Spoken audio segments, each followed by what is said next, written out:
isipin nyo, simple lang po ako talagang magtitinda sa palengke sa Pilipinas na hindi ko po aakalain talaga na from being magtitinda, nagpunta ako dito sa UK, naging deputy manager ng isang care home.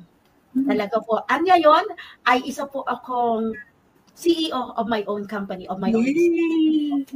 I found this business with my mentor and coach through YouTube, yeah. So, in her ads, so nag-sign ako, nag-click ako, I watched the pre-webinar, and then when I watched it after that, sabi ko, oh my God, this is really the business that I'm looking for. So, walang no questions asked, I jump into the business.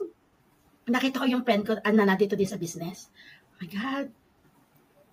She bought 4-bedroom house here in UK with this business. That is her post. Sabi ko, anong ginagawa ko dito? Look at me. Nagpapakahirap ako, stress ako. Pero siya, because she continued her business, she's very successful now. That's the wake-up call for me. Sabi ko, this is the time. I need to change. My success is, I have more than 90 people in my team. Nice. Most of them, hindi ko din sila kilala. Na kasi talagang madami yung gustong mabago ang buhay. My biggest success, I help lots of people as well to change their lives.